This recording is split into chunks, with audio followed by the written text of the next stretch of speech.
Dans ma présentation, je vais essayer de vous convaincre de la pertinence d'utiliser des données massives pour l'évaluation des politiques publiques. Et en particulier, je vais vous présenter pourquoi... je vais faire un petit peu un recul historique, vous montrer d'où on part et où on s'en va, avec mon expérience personnelle. Je vais vous expliquer un petit peu ce qu'on entend par données massives, parce qu'on entend ce mot-là à tout bout de champ, puis je vais vous donner des définitions dans le contexte de ce qu'un économiste entend par des données massives. On n'est pas des physiciens, on n'est pas des biologistes moléculaires, mais quand même faire une distinction entre ce qu'on entend et ce qui est utilisable pour nous à des fins d'évaluation politique. Je vais vous parler des tendances lourdes, et d'où la pertinence des tendances lourdes dans la recherche et l'évaluation, d'où la pertinence d'avoir accès à des données administratives. Et enfin, je vais vous donner plein d'exemples qu'on ne soupçonne pas d'études qui sont faites avec des données massives, qui sont extrêmement pertinentes pour nous, ici au Québec. Alors, pour commencer, quand j'étais un jeune étudiant en maîtrise à l'Université d'Ottawa, on travaillait sur ce qu'on appelle des systèmes centraux. On avait des banques de données avec des rubans magnétiques qui contenait une quantité phénoménale de données, donc 160 MB à l'époque. Et c'est ce qu'on utilisait. Et moi, j'ai même connu l'époque où on travaillait avec des cartes perforées. Okay, ça, c'était ma jeunesse. Si on se projette un petit peu plus dans le temps, dans les années 90, quand j'étais un jeune professeur, qu'est-ce que je faisais à l'Université Laval?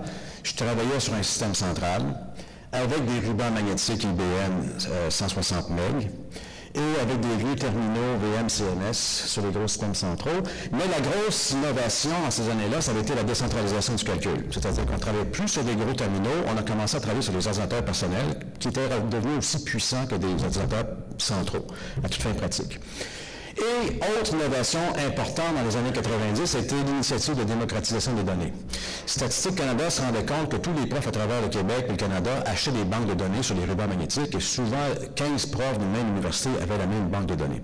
Alors pour faciliter l'accès à ces données-là, on a créé un consortium sur lequel je siégeais à l'époque, l'initiative de démocratisation des données. Et le but, c'était de faire participer les universités pour un montant forfaitaire qui donnait accès à toutes les données d'enquête de Statistique Canada pour permettre aux profs, aux étudiants, de les utiliser pour la recherche et pour l'enseignement. C'était une grosse innovation. Alors, aujourd'hui, le vieux prof que je suis devenu, bien, qu'est-ce qu'il fait? Il a laissé son ordinateur portable et il retourne sur des systèmes centraux, comme en 90, essentiellement. On travaille sur des terminaux, sur des grappes de calcul. On travaille sur des rubans magnétiques qui contiennent maintenant 185 téraoctets, ce qui est 1 million de fois les rubans magnétiques que j'avais quand j'étais étudiant. Et on centralise le calcul. À l'Université Laval, on a un serveur qui s'appelle Colosse. Calcul Québec, Calcul Canada, on a des gros serveurs qui sont capables de faire du calcul assez impressionnant qu'on appelle la parallélisation. Donc, on est vraiment retourné à ce qu'on avait il y a 25-30 ans, mais évidemment d'une façon beaucoup plus efficace. C'est un back to the future. Et autre innovation importante que Benoît va venir vous parler tantôt, c'est le Centre de données de recherche de Statistique Canada.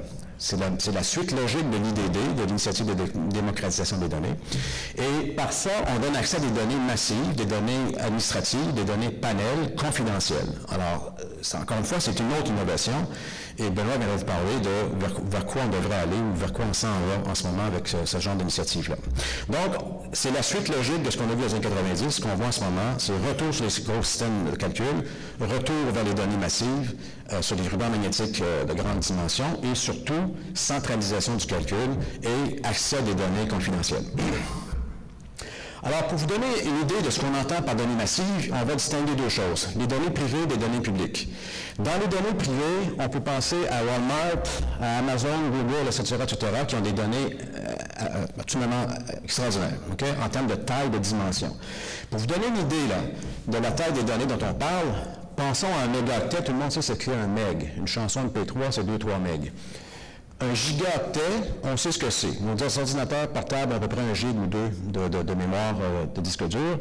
On peut parler de téraoctets, de pétaoctets, d'hexaoctets, de zétaoctets. Ce sont des multiples de 1000, un de l'autre. Alors, pour vous donner une idée, Walmart fait environ 1 million de transactions à l'heure par jour, 7 jours par semaine, 365 jours par année, et stocke ces données sur des bases de données de 2,5 pétaoctets par jour. Okay? C'est ça dont on parle. Okay? Plus intéressant pour nous, ce sont des données du type Nielsen. Les données Nielsen, pour ceux qui ne le savent pas, ça existe depuis 2006. Et ce sont des codes barres. Chaque fois qu'on va acheter dans une épicerie avec un code barre, Nielsen enregistre ces données-là. Si vous avez une carte de fidélité Métro, IGA ou autre, on relie ces données-là à votre profil. Et là, on est capable de connaître toutes les dépenses qui se font dans plus de 35 000 épiceries, pharmacies, grands détaillants, et ça couvre 50% du commerce complet au détail aux États-Unis et au Canada. 30% des ventes totales sont stockées sur des serveurs de Nielsen. Et ces données-là, on peut les utiliser, on peut les acheter.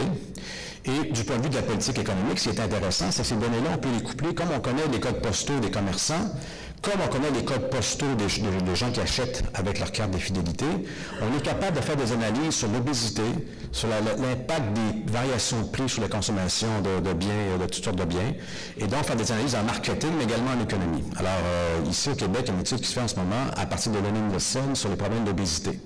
On connaît le revenu moyen des gens selon le code postal, on connaît ce qu'ils achètent, et donc on peut savoir la sensibilité des achats aux revenus et aux prix dans les différents endroits où les biens sont achetés. Donc ça, c'est un aspect intéressant. En épidémiologie, en marketing, ils utilisent beaucoup ces données-là. Là, ce dont je vais vous parler, c'est beaucoup plus les données du domaine public. Entre autres, l'impôt des particuliers. En ce moment, je travaille à évaluer le régime québécois d'assurance parentale et j'ai accès à tous les rapports d'impôts de tous les Québécois de 2002 à 2012 inclusivement. C'est des millions d'observations. Alors, on travaille avec ça. Je vais vous parler d'assurance emploi, je vais vous parler d'aide sociale, des données de la RAMQ de Medeco, ministère de l'Éducation de Charlemagne. Ce sont toutes des bases de données administratives qui recèlent un potentiel de recherche énorme pour évaluer les politiques publiques. Alors, c'est un petit peu ce que je dis ici, on peut faire de la recherche avec ça sans faire appel pour autant des données d'enquête. Alors, imaginez si on pouvait fusionner des données d'assurance emploi, d'impôts, de chômage, d'aide sociale, d'éducation, ce qu'on pourrait faire. Alors, pour vous montrer ce qu'on pourrait faire, je vais vous montrer des exemples de ce qui se fait aux États-Unis, et un petit peu ailleurs en Europe, mais surtout aux États-Unis, avec ce genre de jumelage-là, de ces bandes de données-là. Ça va vous donner une idée de ce qu'on peut faire. Alors,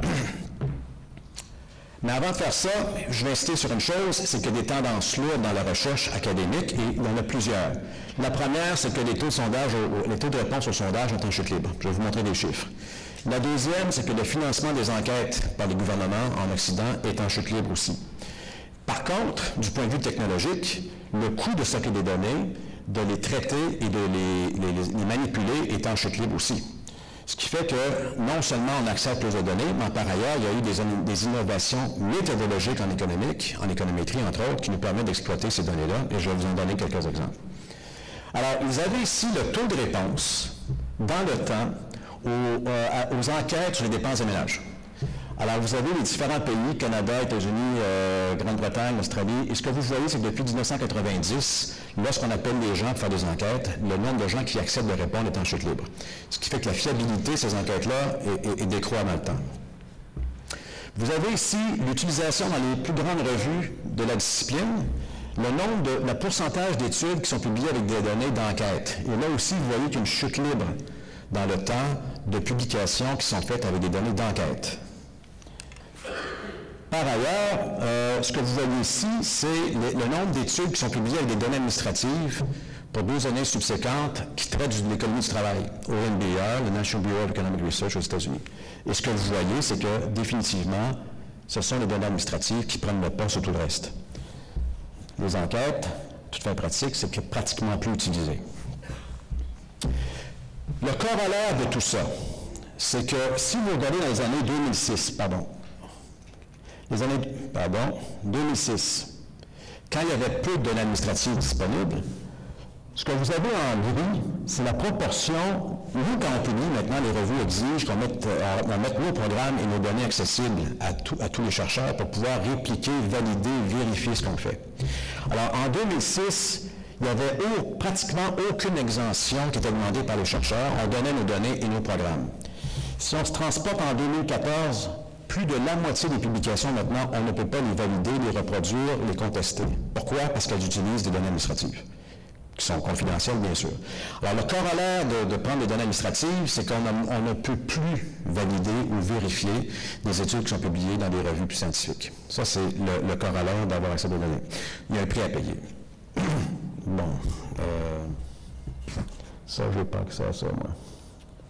Est-ce qu'on peut... C'est parti, merci. Bon, alors, Pourquoi des données administratives? Parce que c'est de meilleure qualité. Le Current Population Survey aux États-Unis, le taux de non-réponse est d'environ 30 une autre enquête longitudinale importante aux États-Unis, il y a une attrition de 30 après 3 ans. Après 3 ans, on a perdu 30 d'échantillons qui n'auraient pu y répondre. Donc, la qualité de ces données-là pour renseigner les programmes publics perdent leur pertinence et ça devient totalement biaisé. Alors, je vais vous parler d'une étude, parce qu'avec les données administratives, on peut faire des jumelages de données sur de longues périodes avec des taux d'appariement extrêmement élevés. Et un exemple que je peux donner dans 5 minutes, c'est un papier de Rod Shetty qui est publié en 2011. Et là, il a pu suivre des gens, de les voir pendant 20 ans, de l'école jusqu'à la vie adulte. Okay? Je vais y revenir tout à l'heure, vous allez voir, c'est assez impressionnant. Bon, ça, je vais passer là-dessus. Alors, au niveau des innovations méthodologiques, ce qu'on entend avec le Big Data, c'est beaucoup il y a des gens qui utilisent ça, surtout les statisticiens, les ingénieurs font de la prédiction hors échantillonnale. Ils prennent des banques de données gigantesques pour la prédiction, ce qui n'est pas tout à fait notre domaine à nous, mais il y a eu des innovations qu'on ne peut pas ignorer, et ce sont toutes les méthodes statistiques qui s'appellent classification, arbre et régression, boosting, bagging, bootstrap, random forest. Ce sont toutes des techniques qui ont été développées depuis 4-5 ans par des statisticiens, des ingénieurs, des mathématiciens, que nous, on n'utilise pas tellement. Pour toutes sortes de raisons, de bonnes raisons. Par contre, l'avantage des données administratives, c'est qu'il y a tellement de variables que là, à un moment donné, il faut choisir, faire une sélection de variables. Et là, des techniques ont été mises au point qu'on appelle l'ASSO, Least Absolute Shrinkage and Selection Operator, qu'on doit apprendre en économique maintenant. Et tout ce qui s'appelle Spike and Slab, on doit aussi s'y intéresser parce que c'est pertinent pour nous, quoique notre intérêt à nous n'est pas vraiment là. Notre intérêt à nous est plutôt ici, dans ce qu'on appelle le machine learning et regression discontinuity. Je vais vous donner des exemples. Pas de machine learning, on n'a pas le temps, mais ce sont des nouvelles méthodes qu'on doit maintenant enseigner. À Laval, on a commencé une nouvelle concentration au bac, dans laquelle on enseigne le machine learning et puis le big data. Okay? Parce que c'est vers ça qu'on s'en va. Alors, je vais vous donner un exemple de ce qu'est une régression discontinue. Une régression discontinue, c'est simplement imaginer un cas, je vais vous montrer un graphique. Imaginez un cas où il y a un seuil ici, et ça c'est avant d'introduire un programme gouvernemental quelconque. Et tous ceux qui ont une cote de 50 ou moins, imaginez qu'ils reçoivent un traitement particulier. Et cette cote-là est indépendante de la volonté de la personne. Ça peut être son âge, sa date de naissance, ça peut être... imaginez n'importe quoi qui n'est pas un choix de la personne, qui est indépendant de sa volonté. Alors, tous ceux qui ont moins de 50 reçoivent un traitement, ceux qui ont plus de 50 ne l'ont pas. Ce qu'il s'agit de faire, c'est simplement ensuite de comparer de quelle façon la moyenne ici des gens, la moyenne en bleu, monte par rapport à la moyenne en vert qui, elle, n'a pas changé. Et la régression discontinue, tout ce qu'elle fait, c'est de comparer des gens qui sont près du seuil. Et plus on a de données, en termes de millions, de centaines de milliers, on peut focaliser sur des gens qui sont juste en dessous et juste au-dessus et simplement faire des moyennes d'un côté et de l'autre. Et la différence des moyennes, c'est ce qu'on appelle un effet causal du traitement. Et ça, c'est d'une simplicité désarmante.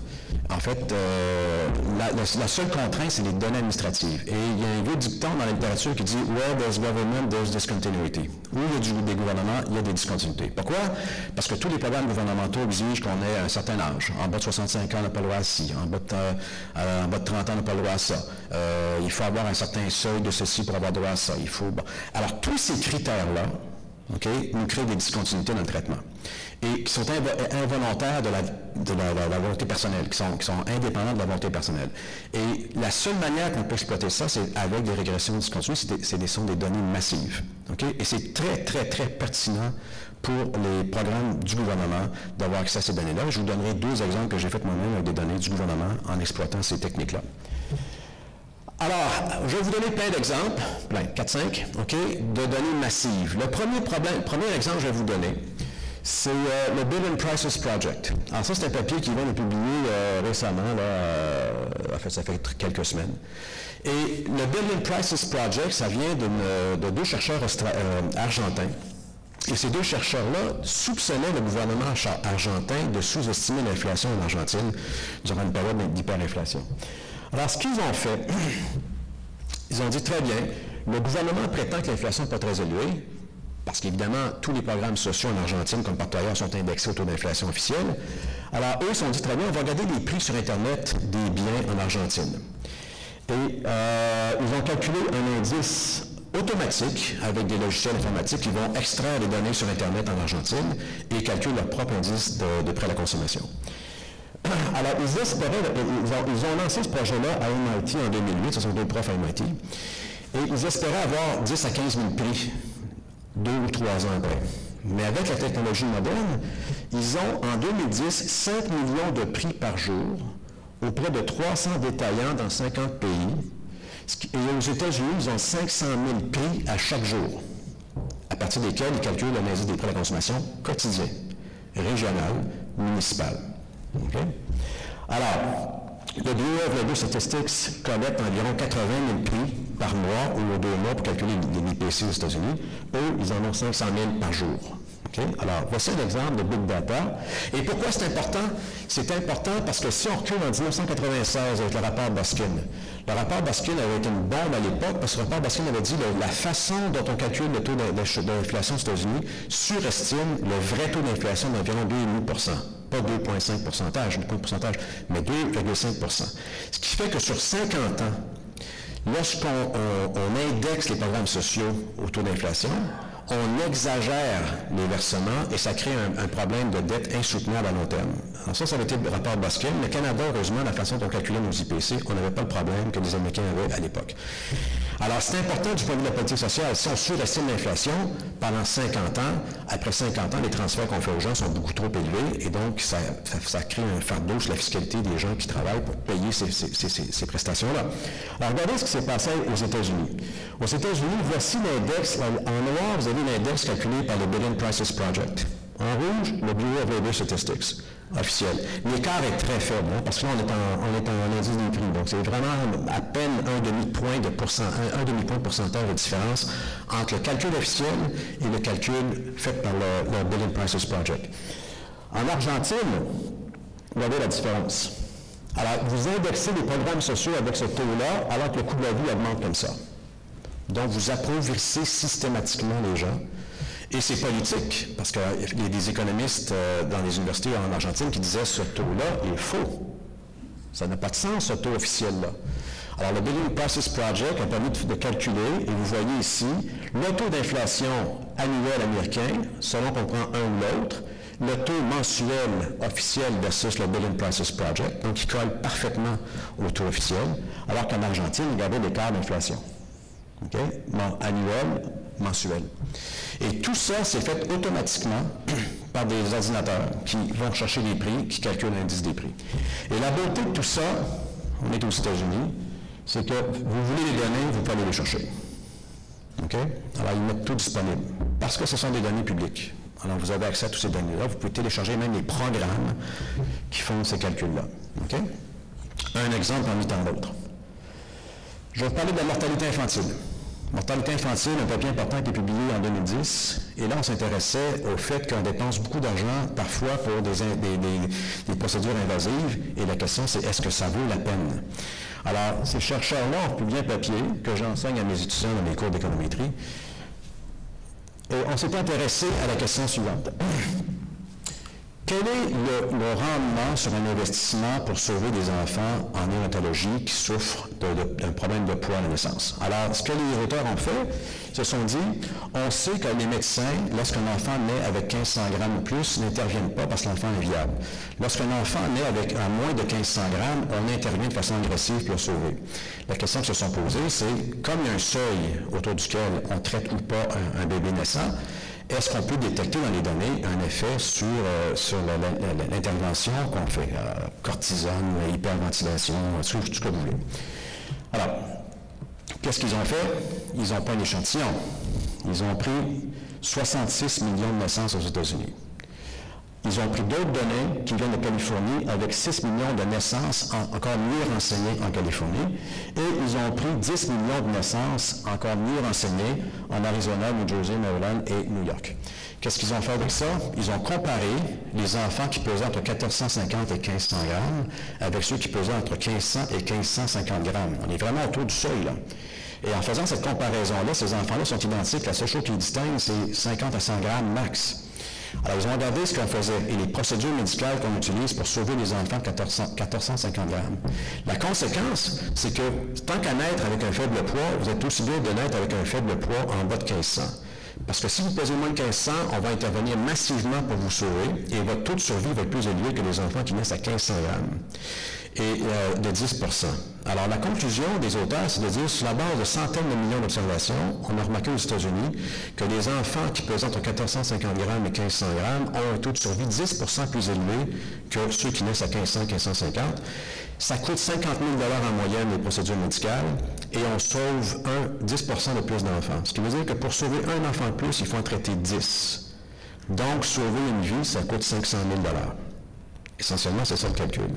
Et c'est basé sur des centaines de millions d'observations. D'accord? C'est le genre de calcul qu'on peut faire avec des données massives.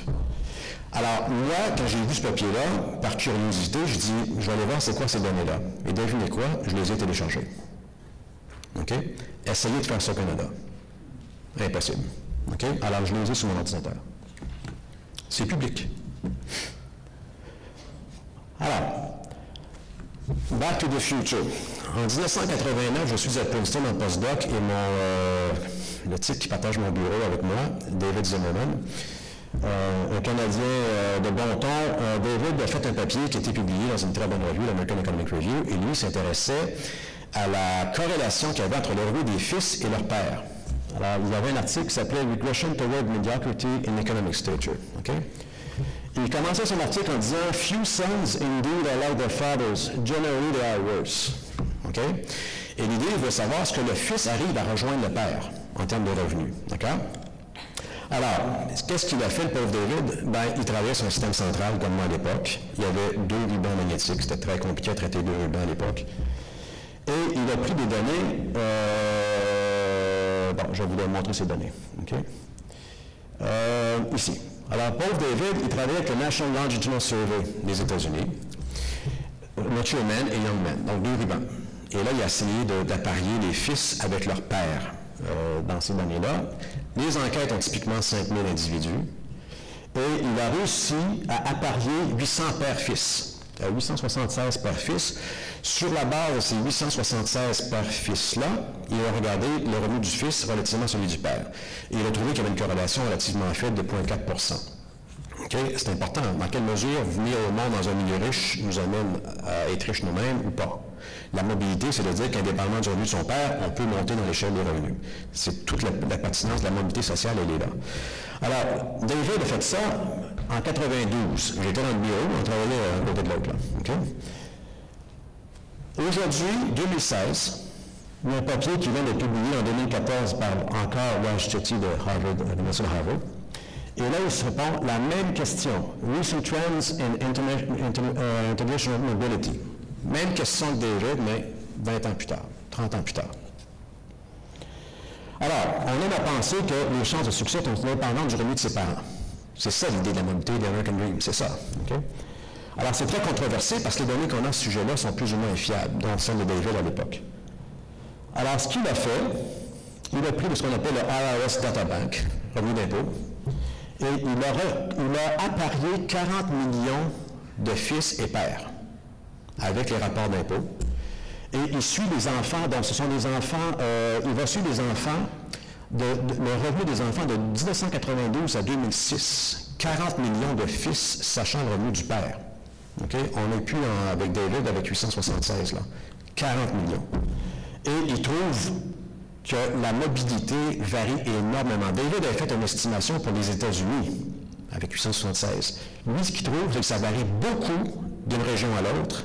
Et, regardez, je vais vous le montrer. Il peut même regarder la mobilité en père-fils par ville. Et aux États-Unis, il a identifié des villes où il y a beaucoup de mobilité. C'est-à-dire qu'un fils qui vient d'une famille pauvre a des chances de monter.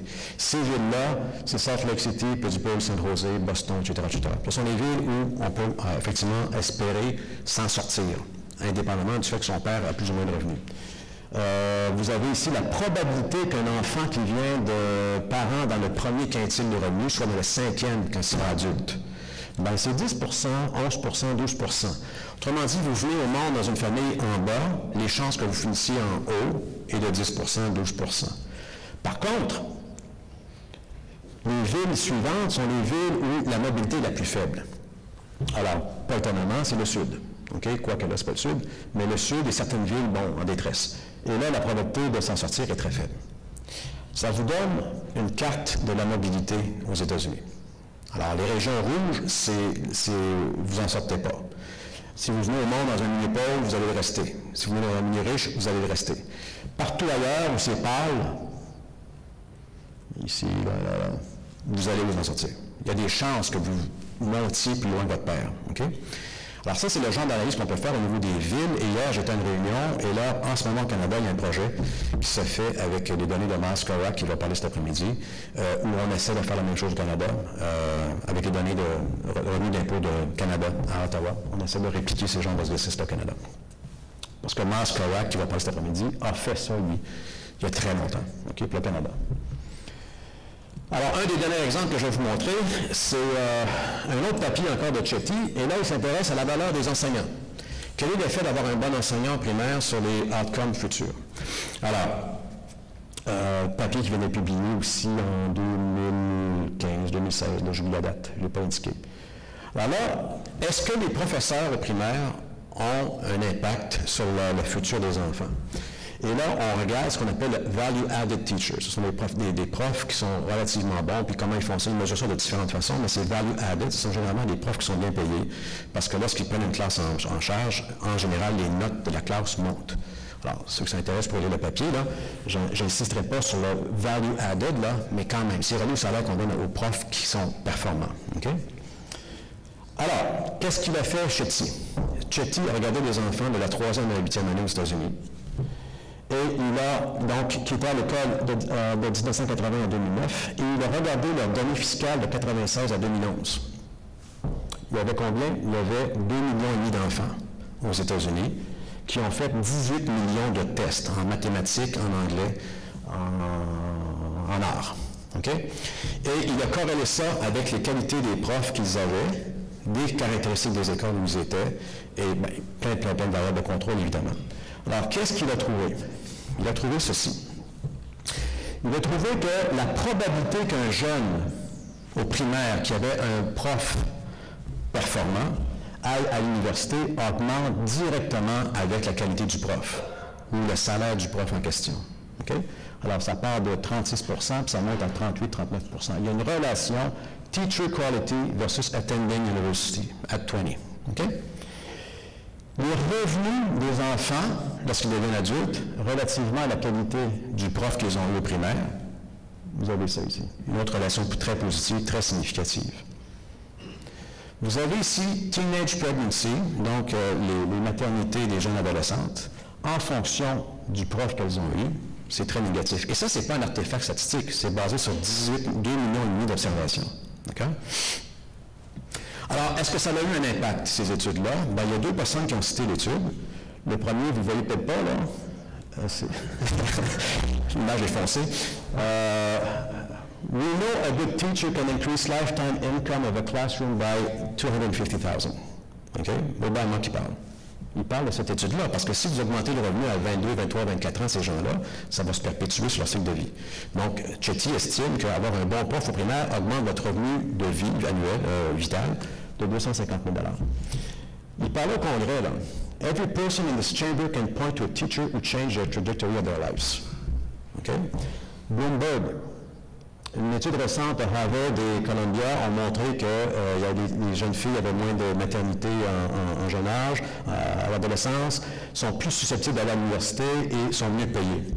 Ineffective teachers are hurting our students' future. We cannot allow that. Okay? Alors, cette étude-là a un impact énorme aux États-Unis. Et encore une fois, on ne peut pas la critiquer pour dire « ouais, mais c'est des petits échantillons ». C'est 2,5 millions d'enfants. Okay? Donc, c'est très robuste. Alors, il ne me reste plus beaucoup de temps. Je vais vous parler de 2 études que moi j'ai faites. Une avec des données administratives. Une, c'était avec un ancien étudiant à moi, Simon Drolet, et mon collègue Bernard Fortin. On a fait une étude sur la durée à l'aide sociale au Québec, suite à une réforme qui avait été implantée en 1989. Et cette étude-là a été reprise, nous on fait ce qu'on appelle les doubles différences. Thomas Lemieux a repris l'étude en faisant ce qu'on appelle la regression discontinuity. Donc moi quand j'ai fait l'étude, on ne parlait pas encore vraiment de regression discontinuity. Thomas a repris notre étude avec une autre méthode, on trouve essentiellement les mêmes résultats. Mais ce que je veux vous montrer, c'est qu'on a fait ça avec des données des fichiers administratifs du ministère de la Sécurité sociale. Et ce qui s'est produit, c'est qu'en 1989, les prestations pour les jeunes de moins de 30 ans ont triplé du jour au lendemain. D'accord? Parce qu'avant, il y avait une discrimination sur la base de l'âge. Voici ce que recevait un jeune de moins de 30 ans à l'aide sociale. Voici ce que recevait quelqu'un de 30 ans et plus. Regression discontinuity. 29 ans, 11 mois, on reçoit ça. 30 ans, 1 mois, on reçoit 3 fois plus. OK? Alors, moi, j'ai exploité cette différence-là, ce choc-là dans les données. Du jour au lendemain, on a changé les barèmes de l'aide sociale. Et Thomas, lui, a regardé ce qui se passe de chaque côté du seuil. Bon, alors c'est deux façons différentes de l'approcher. Et on avait, je ne sais pas si je l'ai indiqué, on avait 63 000 observations. OK? C'est quand même pas rien. Et ce qu'on a trouvé, c'est ceci. Alors, lorsqu'on a augmenté les barèmes de l'aide sociale, vous avez ici ce qu'on appelle les courbes de survie. C'est la probabilité de rester à l'aide sociale en fonction de la durée, en mois. Et ce que vous voyez, la courbe ici, là, c'est un déplacement après 89 des jeunes de 21 ans qui avaient vu leur prestation tripler. Alors, leur durée sociale a augmenté en conséquence. Si vous regardez les 22-24 ans, c'est la même chose. Ils ont resté plus longtemps parce que la courbe de survie a monté. 25-29, pareil. 30 ans, il ne s'est rien passé. Pourquoi? Ils n'étaient pas affectés par ça. C'est ce qu'on appelle une double différence. Ces gens-là n'ont pas été affectés, on ne voit rien. Ces gens-là, qu'est-ce qui les distingue, ces gens-là, de ces gens-là? Quelques mois, 1 an ou 2, et on voit que leur durée sociale a augmenté de façon systématique. Alors, ça, c'était basé, encore une fois, sur 65 000 observations. Il ne me reste plus beaucoup de temps. Je ne vous parlerai pas de ça parce qu'il me reste 2 minutes et demie. Une étude que j'ai faite récemment sur un programme au Québec qui s'appelle Action Emploi. Et là, on utilisait, où est-ce que ça nous donnait? 404 000 données. Okay, qu'on a utilisé pour estimer l'effet que ça avait eu de subventionner le salaire pour trouver un emploi lorsqu'on était à la sociale. Et l'effet, je vous fais grâce de tout ça, l'effet qu'on a trouvé, c'est que partout, et là c'est 1 an, 2 ans, 3 ans, 10 ans après avoir participé à ce programme-là, on trouvait encore statistiquement des effets qui avaient réduit la présence à la sociale des gens qui avaient été subventionnés 10 ans auparavant. On a pu le faire parce qu'on avait des données administratives. Alors, on a suivi pendant 10 ans, on a eu des fichiers d'aide sociale 10 ans après que les gens aient participé à ce programme-là, et on a pu, avec ça, évaluer l'effet que le programme avait eu 10 ans auparavant. Ce qu'on ne peut pas faire avec les données d'enquête. Okay? Alors, je vais conclure, parce qu'il me reste 1 minute 53. Alors, conclusion, les données administratives présentent un potentiel énorme pour la recherche et pour l'évaluation des politiques publiques. Mais, le Québec, malheureusement, Benoît va souvent vous en parler, le Québec accuse un retard sérieux dans l'accès à ces données-là. On en entend parler ces jours-ci dans les journaux, par rapport aux données de RAMQ, de Medeco, mais c'est vrai un peu partout. Donc, les données administratives, c'est la voie de l'avenir pour la recherche et pour l'évaluation des politiques publiques. Alors, de moins en moins, on se fie aux enquêtes. Et le problème, c'est que nous, comme chercheurs québécois, si on veut être capable de rivaliser avec nos collègues canadiens, anglais ou américains, il faut qu'on ait accès à ces données-là. Si le gouvernement du Québec veut évaluer convenablement ses politiques, il doit le faire par l'entremise des données administratives. Alors, on a un dilemme, nous. Et notre dilemme, c'est qu'on veut former des étudiants aux techniques de machine learning, de regression discontinuity, aux gestions de base SQL, tout ce que vous voulez. On veut bien les former. Le problème, c'est que ça va être pertinent seulement si, une fois qu'ils sont formés et qu'ils travaillent, qu'ils ont accès à ces données-là. Ça ne sert à rien de former des gens. Alors, notre dilemme à nous, en ce moment, c'est qu'on voit ce qui se passe partout en Europe. En Europe, ils ont une tradition d'accès aux données administratives que nous, on n'a pas. Les Américains donnent accès à leurs données administratives beaucoup plus facilement que nous. Nous, on a un problème. Alors, ça, c'est mon petit pitch éditorial. Là. Nous, au Québec, si on veut être capable de concurrencer nos collègues, il va falloir qu'on ait accès à ça. Il va falloir qu'on arrête, nous, d'utiliser des données américaines. Comme je vous dis, moi, j'utilise des données américaines. C'est beaucoup plus facile de les avoir que celles du Canada ou du Québec. Alors, on a un sérieux travail d'introspection à faire si on va être capable, nous aussi, d'utiliser ces méthodes-là, parce que c'est vers ça que ça s'en va. Les revues académiques ne publient plus de papier avec des données d'enquête. On est forcé de prendre les données administratives, or, on n'y a pas accès. Alors, notre dilemme, c'est est-ce qu'on forme les étudiants, oui ou non? Et si on les forme, à quoi bon si de toute façon, ils n'y ont pas accès? Alors, on est un petit peu là, dans notre réflexion collective. Et puis, ça tombe bien, j'ai fini. Donc, il me reste 20 secondes. Alors, je vais étirer. Non. Alors, si on est là, on veut bien, mais en même temps, on aimerait avoir un petit coup de pouce. Benoît va sûrement vous parler un petit peu des initiatives qui se font au niveau canadien là, pour avoir accès à ces données-là. Mais on n'a pas le choix. Là. Il faut aller vers ça. Okay? Du point de vue aussi bien pour vous que pour nous. Okay? Merci beaucoup. Écoutez, je vais vous présenter Benoît Desty. Benoît, qui est un de mes anciens étudiants, qui est maintenant professeur à HEC Montréal. Il a étudié à Cornell, l'Université de Cornell, son doctorat. Sa maîtrise, c'est à Laval, tu as fait ta maîtrise, oui. Il fait sa maîtrise à l'Université de Laval. Il est spécialisé en économie du travail, de l'économie très appliquée et de l'économie du développement. Il est présentement directeur académique du CIX, le Centre interuniversitaire québécois de statistique sociale à Montréal. Le CIX est un réseau québécois qui regroupe tous les centres de données de recherche de Statistique Canada, qui est piloté depuis Montréal. Alors, Benoît est le directeur académique de ça. Il siège sur le comité exécutif canadien du le réseau canadien des centres de données de recherche. Et puis, il est chercheur associé à la chaire de recherche sur la prospérité à Montréal et il est fellow au Cyrano. Alors, c'est un gros utilisateur de données. Il vient de Cornell, Lars vient de Cornell. Cornell est un épicentre de l'analyse des données, donc c'est pas un hasard que Benoît s'intéresse à ces données-là. Donc, Benoît, tu as 35 minutes comme moi.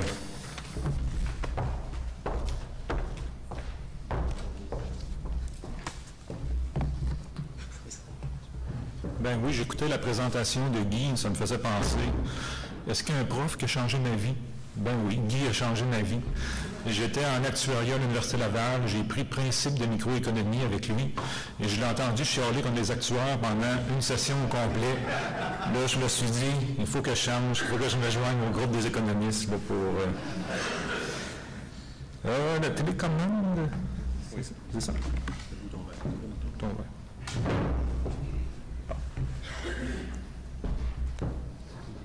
C'est bon.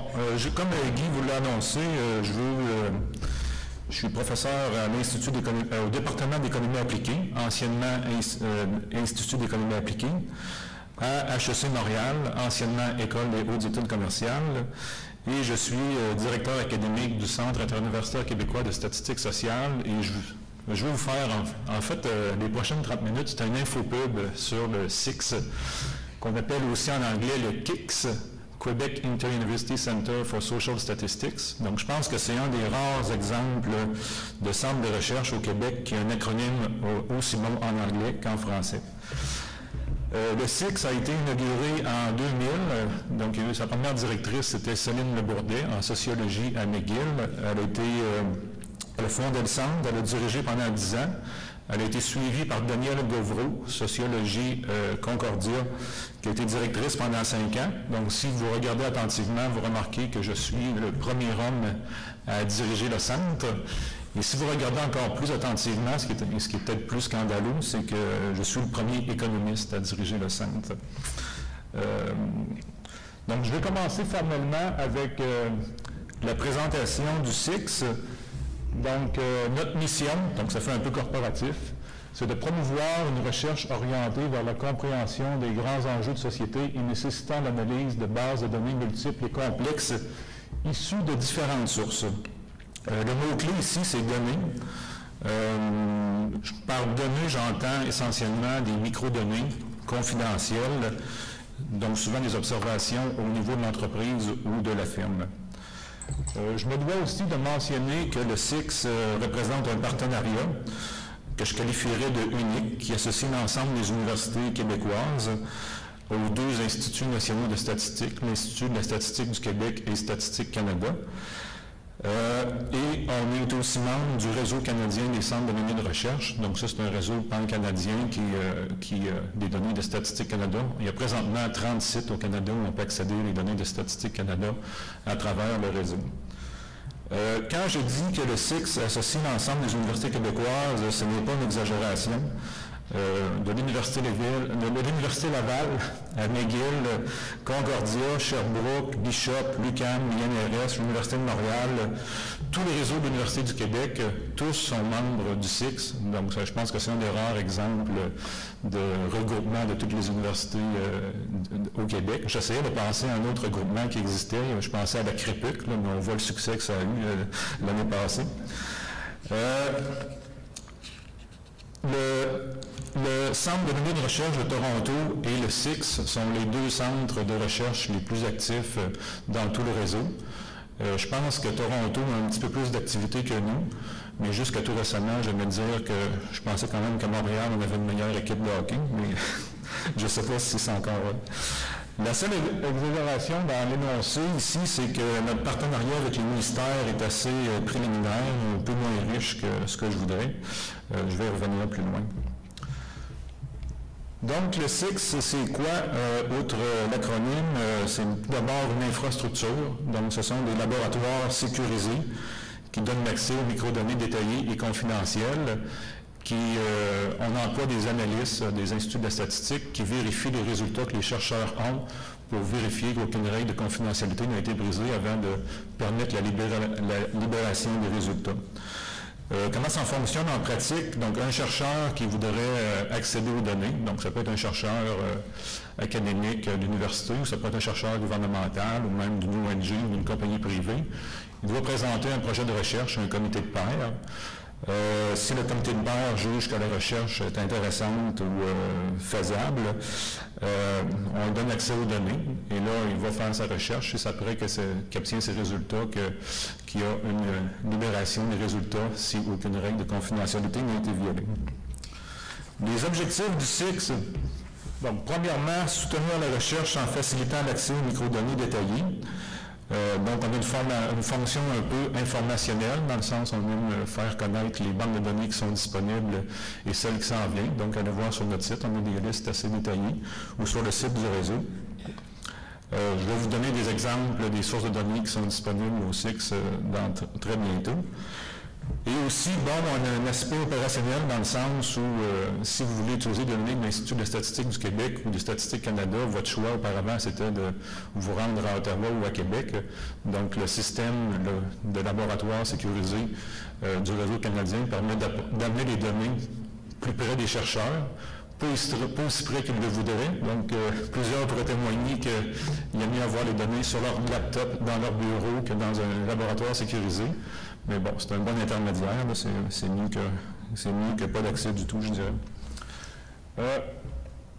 Le deuxième objectif, c'est d'élargir le bassin d'utilisateurs de statistiques sociales en offrant la formation nécessaire pour exploiter les données. On a plusieurs types de formations, donc on est en pleine saison des écoles d'été. Donc, si vous êtes intéressé à en apprendre plus sur l'analyse de données de panel, l'analyse multiniveau, l'analyse spatiale, on n'a rien sur le machine learning, par exemple, on pourrait ajouter ça. Allez voir notre page web pour voir les formations qui sont offertes. On a aussi un programme de bourse pour tous les étudiants qui font leur mémoire ou leur thèse avec des données qu'on héberge. Troisièmement, ce qu'on fait peut-être un peu moins bien, c'est assurer le transfert des connaissances, faire connaître les résultats des recherches qui sont effectuées au SIX.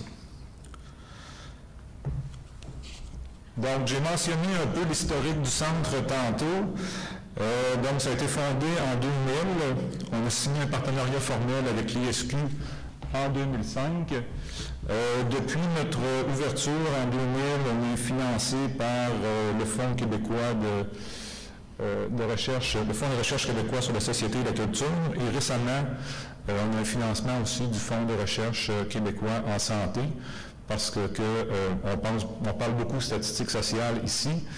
Guy a beaucoup parlé de statistiques sociales, mais je pense que la moitié des recherches aux dernières nouvelles qui étaient menées au SIX, c'était en économie de la santé ou en santé en domaine plus large. Donc, cette recherche-là en santé a été reconnue par le Fonds de recherche du Québec en 2014. Et je dirais que grâce à ce soutien-là, on est peut-être le centre au Canada qui fait le plus d'efforts de dissémination des résultats, de diffusion des connaissances par rapport aux autres centres du reste du Canada qui n'ont souvent pas de financement de leur gouvernement provincial. Une image vaut 1000 mots. Donc ça, c'est notre organigramme. Donc moi, ça me fait toujours rire, les organigrammes des ministères qui sont de plus en plus compliqués. Mais celui-là a l'air quand même assez compliqué. Qu'est-ce qu'on peut remarquer? C'est que l'établissement gestionnaire du SIX est situé à l'Université de Montréal. Le réseau reçoit aussi le financement du Conseil de recherche en sciences humaines, de la Fondation canadienne d'innovation, des instituts de recherche en santé du Canada. Bien que toutes les universités soient membres, ce n'est pas toutes les universités qui possèdent leur centre de données. On a 5 laboratoires qui permettent d'accéder aux données de Statistique Canada, un à McGill, un à l'Université Laval, un à l'Université de Montréal, un à l'UQAM, un à l'Université de Sherbrooke.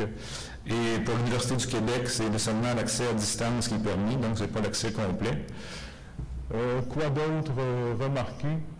Pour les données de l'Institut de statistique du Québec, présentement, il y a seulement 2 laboratoires, un à l'Université de Montréal et l'autre dans les locaux de l'Institut de statistique du Québec. Ce laboratoire-là s'appelle les cas de risque. Donc, quelques chiffres maintenant.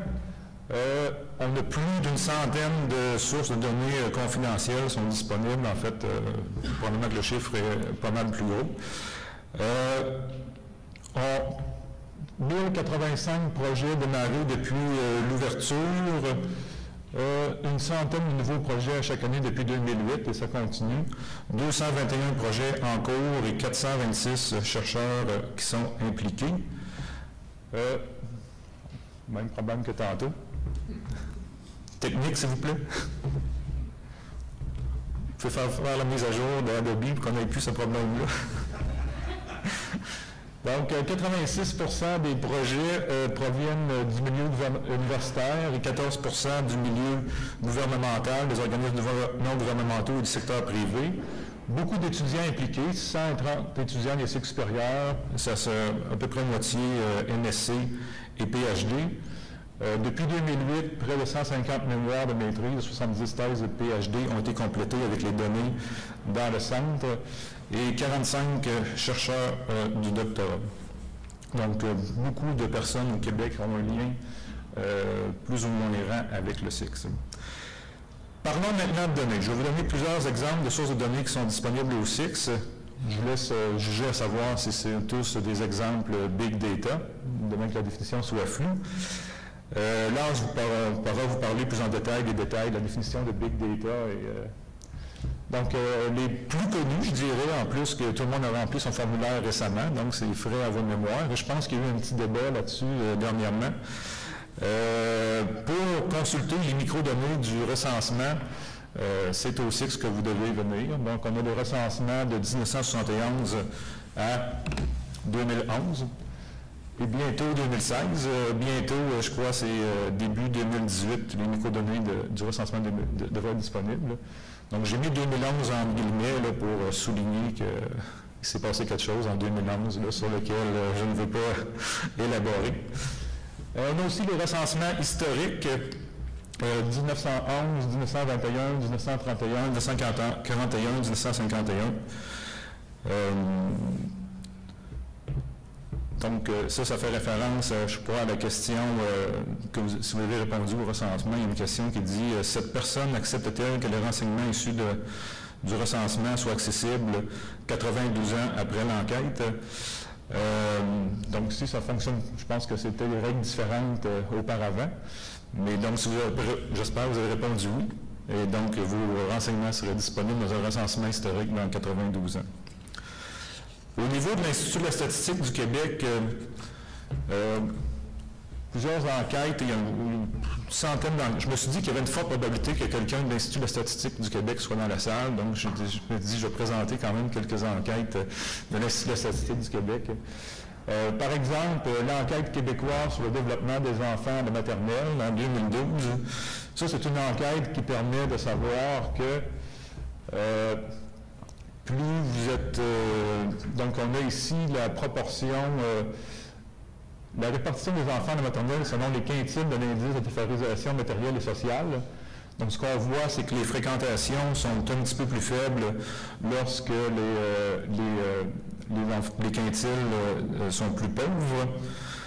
On a aussi une enquête, l'enquête chronique sur les limitations d'activité, les maladies chroniques et le vieillissement.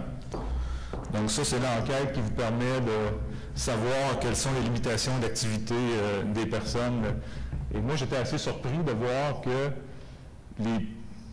les différents types de limitations qui sont catalogués dans cette enquête-là, mais aussi les plus fréquentes. Donc, on voit que les limitations les plus fréquentes ici, c'est mobilité, agilité et audition. Il y a aussi des beaux graphiques dans cette enquête-là sur les limitations selon l'âge. Je vous annonce tout de suite la mauvaise nouvelle. Là, en vieillissant, ça ne s'améliore pas. Et un dernier exemple pour l'Institut de la statistique du Québec, l'enquête sur les habitudes tabagiques des Québécois, qui montre qu'il n'y a pas beaucoup de fumeurs. Hein, je pensais qu'il y en avait plus que ça. 12,2% qui sont fumeurs réguliers dans les 15-24 ans. Fumeurs occasionnels, un petit peu moins. Ça monte un peu, puis rendu à 65 ans et plus, là, les gens sont finalement ont appris leur leçon, ils arrêtent de fumer. Donc c'est là que le pourcentage est plus bas à 6,4%. Non, ceux qui fumaient sont morts. Ou ceux qui fumaient sont morts. Au niveau de Statistique Canada aussi, il y a encore des centaines d'enquêtes pour vous donner un éventail des sujets qui sont touchés par ces enquêtes-là. Mentionnons l'enquête auprès des peuples autochtones. Si dans le recensement, vous avez écrit que vous étiez une personne autochtone, on va vous recontacter pour cette enquête-là. L'enquête canadienne sur les capacités financières, donc qui vise à recueillir des données qui montrent le degré de connaissance des Canadiens en matière de décision financière. L'enquête canadienne sur le tabac, l'alcool et les drogues. Ça, je ne sais pas si le penchant québécois serait intéressé à élargir leur enquête pour couvrir les drogues en plus du tabac. Les 6 drogues visées, c'était cannabis, cocaïne, crack, amphétamine, ecstasy, hallucinogène et héroïne. Donc, ayant des enfants qui entrent au début de l'adolescence, là, c'est bon de savoir les chiffres de consommation de ces choses-là. L'enquête sur la couverture vaccinale des enfants, où j'ai regardé les chiffres, puis c'était assez intéressant parce qu'il y a beaucoup d'anecdotes dans les médias sur, les gens ne veulent plus faire vacciner, ça donne l'autisme, je crois, puis il y a toujours plein d'anecdotes sur des communautés, par hasard, surtout aux États-Unis, où on vaccine moins. Et en regardant les chiffres de cette enquête-là pour le Québec, j'étais assez content de voir que les taux, en fait, sont en croissance ou stables, donc on ne voit pas de baisse dans les taux de vaccination, au moins au Québec.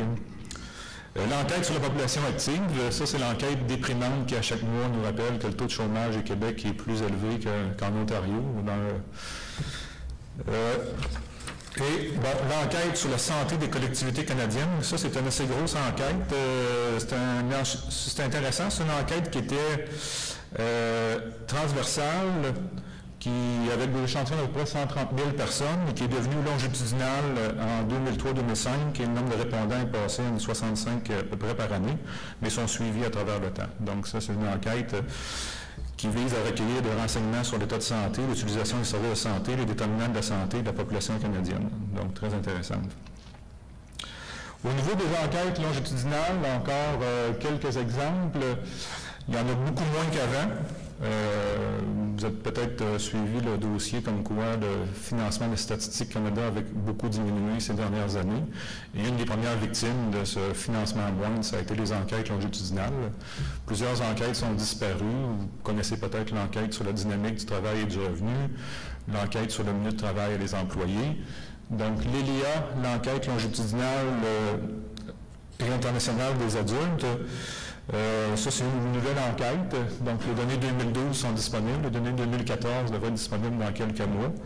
Donc, ça, c'est assez intéressant parce que ça représente le nouveau mode d'enquête longitudinale de Statistique Canada, où en plus de l'enquête, on apparie les observations avec données fiscales. Donc, si vous êtes dans cette enquête-là, il y a des appariements au fichier d'impôt, au fichier des régimes de pension, et à la base de données sur l'immigration. Donc, ça permet d'avoir une enquête qui a une couverture beaucoup plus importante avec un prix moins important. L'enquête, la cohorte du recensement canadien de 91, étude de suivi de la mortalité du cancer. Je vais vous en parler un petit peu plus de détails plus loin. C'est un des exemples que je vais mentionner plus en détail. Et les enquêtes nationales sur la santé des populations. qui est aussi une enquête qui a débuté de façon transversale et qui est devenue longitudinale par la suite. Donc, pour respecter le thème de la séance et montrer en quoi ces données-là peuvent appuyer la recherche, j'ai pris 2 exemples. Mon premier, c'est un exemple de Thomas Lemieux, donc un thème qui va être repris à la suite de la conférence. Donc, Thomas est venu cet automne présenter dans nos locaux ses travaux sur le 1%. Il utilisait pour ces travaux-là le recensement. Et il a trouvé que, bon, ici vous avez la part du revenu qui est accaparée par le 1% supérieur, et on voit que cette part-là est en hausse. En haut, vous avez l'Alberta, c'est là que la part est la plus élevée, suivie par les États-Unis. Donc, ce qu'on voit là-dessus, c'est que l'Alberta se comporte un peu comme les États-Unis en matière de croissance de la part du revenu accaparé par le 1%. Suit l'Ontario, la Colombie-Britannique, le Québec en bleu. Donc, les choix de couleurs ont été bien faits dans ce graphique-là. Et on voit que le Québec, ça se comporte un peu comme la France en matière de dynamique de la part du 1%, ce qui est quand même assez intéressant. Donc, avec les données du recensement, ces données-là sont tellement détaillées qu'on peut parler du 1%, mais aussi du 0.01%, du 0.001%. Ça prend vraiment des données, j'hésite à utiliser le terme massif, mais disons détaillé, pour faire ce genre d'analyse-là. Donc ça, c'est la croissance du revenu pour la période de 82 000 pour différents fractiles, différents pourcentages. Donc, si vous êtes dans le 0 à 90 %, votre revenu a à peine bougé. Si vous êtes dans le 0.01%, donc le 0.01%, c'est le nouveau 1%, si on peut dire, là, votre part du revenu a augmenté de 160 %, donc ce qui est assez spectaculaire. Par contre, l'avantage d'utiliser ce genre de chiffres-là, cette description-là de la part du revenu accaparé par le 1%, on pourrait l'obtenir si on avait des données administratives. Donc, l'avantage d'avoir des données de recensement, c'est qu'en plus du revenu, on a accès à un ensemble de variables détaillées sur le répondant, ce qui permet de décrire de façon plus complète qui gagne, qui se situe dans ce groupe d'individus-là. On voit que le revenu nécessaire pour faire partie du 1% a augmenté, 122 000 en 81, 153 000 en 2006, 160 000 en 2011. C'est des chiffres quand même assez élevés. Moi, je m'attendais à ce que ça soit plus haut, peut-être parce que je voudrais faire partie du 1%. Ce qu'on peut voir aussi, c'est que ceux qui font partie du 1% travaillent plus, mais pas tant que ça. 45 heures semaine selon les chiffres du recensement. Un chiffre qui m'a surpris, c'est qu'on voit que plus de 80% de revenus proviennent du travail. Donc, on a souvent une image des gens du 1% qui sont des rentiers ou qui ont des revenus du capital provenant de leur placement au Panama. Et non, apparemment, ils travaillent. Comme éducation, si vous voulez faire partie du 1%, c'est sûr que ça aide d'être plus éduqué. Donc, on voit que plus vous êtes éduqué, plus les gens qui font partie du 1% sont de plus en plus éduqués. Et ça augmente avec les années. Donc, si vous voulez d'autres conseils pour faire partie du 1%, choisir un bon champ d'études. Les 3 champs d'études les plus représentés, c'était commerce, management, administration, ingénierie et sciences appliquées, et de façon assez surprenante, peut-être pas, sciences de la santé. Et les industries les plus représentées, c'était les mines et extraction de pétrole et gaz, finances et assurances et services aux entreprises. Quand même, remarquez que c'est... Bon, je pensais qu'on voit que la part des mines et d'extraction de pétrole augmente, mais pris ensemble, ces 3 industries-là, ça représente quand même moins de 30% de ceux qui font partie du 1%. Donc, il y a de la place pour d'autres. L'autre exemple que je voulais mentionner, c'est un exemple de Wang, Grignon et Spencer, Social Inequality and Mortality and Cancer Survival in Canada. Donc ça, eux utilisent les données que j'ai mentionnées tantôt, la cohorte du recensement canadien de 91, qui est la structure suivante. Donc, c'est tous ceux qui ont répondu à la forme longue du recensement 91 près de 3,7 millions de personnes. Donc, de cet ensemble-là, ils ont réussi à apparier des fichiers administratifs sur la mortalité 2,8 millions de personnes. Et il y en a 2,7 qui ont été suivis par la suite. Et donc, les renseignements administratifs permettent de dire que depuis la journée du recensement en 1991, il y a 426 000 de ces personnes-là qui sont mortes et 203 000 qui ont attrapé le cancer. Bon, je ne vais pas vous déprimer avec... c'est pour ça que j'ai pas mis les pourcentages, j'ai juste mis les chiffres. Mais bon, ce qui peut être intéressant, c'est lorsqu'on sépare les individus selon leur groupe d'éducation. Donc, en bleu, ici, vous avez des diplômes universitaires.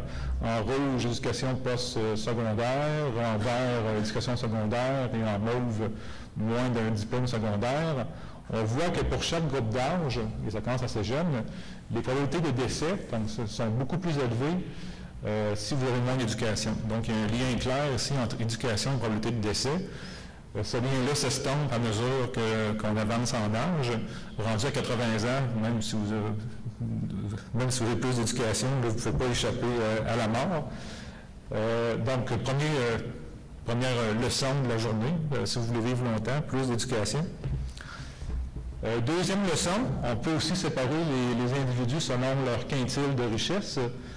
Et ce que ces données-là montrent, que plus on est riche, moins on meurt. Et ce qui était assez surprenant ici, ce que j'ai trouvé surprenant, c'était de voir que même cette différence-là s'estompait moins avec l'âge que l'éducation. Donc, même pour les cohortes plus vieilles, il y a un avantage certain à disposer de ressources financières plus importantes. Bon, après avoir parlé de mort et de cancer, je passe à la partie déprimante de la présentation. Guy en a parlé, mais bon, comme c'est une formation, je pense qu'il faut avoir un aspect de répétition. Ça là, c'est important pour... toutes ces enquêtes-là et les enquêtes transversales, les enquêtes longitudinales, la qualité des données est en péril pour 3 raisons. Guy a mentionné une raison qui est le biais de non-réponse des unités échantillonnées. Il y a 2 autres biais qui sont aussi importants. Le biais de non-réponse aux items et les erreurs de mesure. Donc, les gens répondent de moins en moins aux enquêtes ou aux sondages. Quand ils répondent pas au complet. Et quand ils répondent au complet, ils répondent n'importe quoi. Donc, dans tous les cas, c'est un peu déprimant. J'ai d'autres graphiques pour appuyer ce que Guy disait. Donc, ça, c'est les taux de non-réponse dans 5 enquêtes majeures aux États-Unis. CPS, le site NHIS et d'autres. Et on voit que ces taux-là montent, même s'il y a peut-être un petit plateau pour certaines après les années 2000, mais les taux sont tous en croissance. Et les taux augmentent aussi pour ces autres enquêtes-là. Donc, on peut se demander pourquoi les taux de non-réponse augmentent. Il y a plusieurs hypothèses, mais il semble que l'hypothèse la plus plausible, c'est que les gens sont tannés de répondre à toutes les enquêtes et sondages.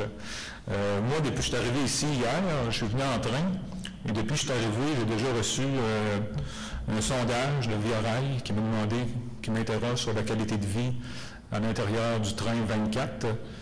À l'hôtel, on m'a déjà envoyé un sondage pour me demander quelle était la qualité de vie dans la chambre 412. Et j'imagine que la SDEC est en train de préparer un sondage pour savoir comment était la formation, comment vous avez trouvé le congrès. Fait qu'au minimum, vous allez avoir 3 sondages à remplir en partant d'ici.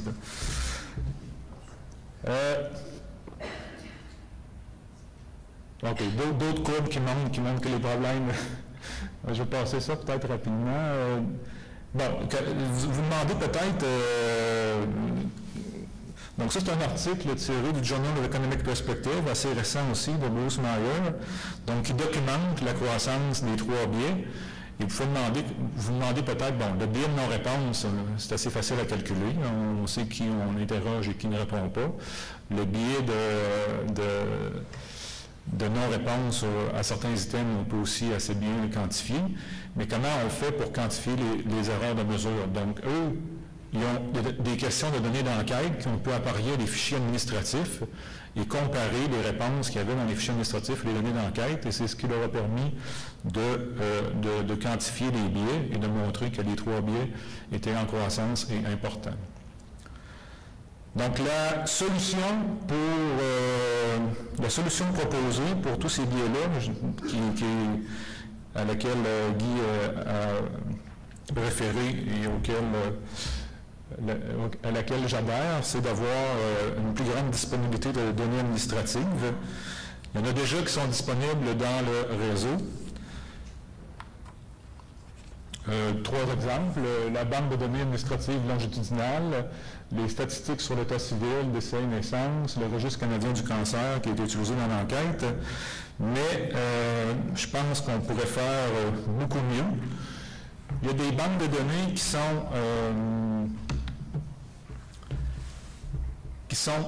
en fait, je dirais, présentement disponibles dans certains centres au Canada, mais pas dans tous les centres. Et le plan, c'est que ces banques-là, après un projet pilote dans un centre particulier, soient disponibles dans tout le Canada. Un exemple particulier, la base de données sur l'aide sociale en Ontario. Ça, c'est une source exhaustive de données sur le soutien du revenu relatif à la population cliente de l'aide sociale en Ontario, qui contient des renseignements qui servent à déterminer l'admissibilité à l'aide sociale, le montant des prestations, la durée du recours à l'aide sociale, ainsi que les caractéristiques de la population cliente. Les données mensuelles de janvier 2003 à décembre 2013, et c'est une base qui est gérée par Statistique Canada pour le compte du ministère des Services sociaux et communautaires de l'Ontario. Donc, en théorie, cette base-là sera bientôt disponible au SIX, ce qui va me permettre, en tant que chercheur québécois qui veut faire des recherches sur les déterminants de l'aide sociale, l'efficacité des programmes gouvernementaux pour l'aide sociale, de faire des recherches relativement facilement sur ce qui se passe en Ontario. Je ne sais pas si Guy a la base équivalente pour le Québec sur son ordinateur. Mais c'est un peu paradoxal. Une autre banque de données qui est disponible, en fait, à McMaster présentement, au Centre de données de recherche membre du réseau canadien qui est situé à l'Université McMaster, c'est celle sur les soins de longue durée du ministère de la Santé. Donc, il y a 15 années d'information, sur tous les séjours en hôpital, et toutes les visites chez les médecins en Ontario. Encore là, c'est une banque qui, théoriquement, à laquelle je devrais avoir accès au SIX dans un horizon rapproché. Même si je n'ai pas accès maintenant, je pense que ces 2 exemples-là sont assez intéressants dans le sens où ça montre qu'il y a des efforts dans le reste du Canada présentement, dans notre province voisine, pour rendre les données administratives plus facilement accessibles. Et en fait, j'espère pas être obligé de travailler sur l'Ontario dans un avenir rapproché. J'aimerais mieux travailler sur les données du Québec. Donc, ça, c'est 2 exemples ontariens. Statistique Canada et pas en reste. Ça s'appelle la base de données sur la dynamique canadienne entre employeurs et employés. Et ça, je pense que c'est encore un bon exemple de big data administratif qui s'en vient dans le réseau. Cette banque-là est présentement disponible, mais il faut aller à Ottawa, Statistique Canada, pour y accéder dans des conditions sécurisées. Donc, c'est sûr que c'est moins pratique que d'aller au SIX à Montréal ou au Centre de données de recherche à l'Université Laval. Et cette banque-là, c'est un appariement de tous les fichiers d'impôts. En grosso modo, c'est ça, tous les fichiers d'impôts. Donc, les T1, les T2, les T4. Donc, je sais pour quel employeur vous travaillez. Pas vous personnellement, mais donc, on peut avoir une information sur... donc, c'est quoi... donc, si vous êtes employé par une entreprise standard, vous allez faire partie de 12 millions d'observations, à peu près 12-14 millions. Il y a les travailleurs autonomes aussi, il y a les travailleurs, tous les types de travailleurs, donc les T1, les T2, les T4. Et il y a même un appariement avec les bases de données longitudinales sur les immigrants, ce qui permet de retracer le parcours d'un immigrant depuis son arrivée. Donc, toutes sortes de questions de recherche intéressantes pour faire avec ces données-là. Donc, moi, j'ai un projet de recherche présentement qui s'intéresse sur les inégalités. Je n'ai pas vraiment de résultats préliminaires à vous présenter. J'en calculais tantôt dans le train, je les ai montrés à l'ARS, mais dans le fond, on peut se demander si les inégalités augmentent au Canada, par exemple, est-ce que c'est un mouvement généralisé ou est-ce que les inégalités augmentent à l'intérieur des entreprises aussi, ou c'est seulement un phénomène inter-entreprise, donc des entreprises qui deviennent plus productives et plus performantes et qui payent mieux leurs employés. Et donc, une espèce de hausse de l'inégalité au niveau des entreprises qui cause cette inégalité-là.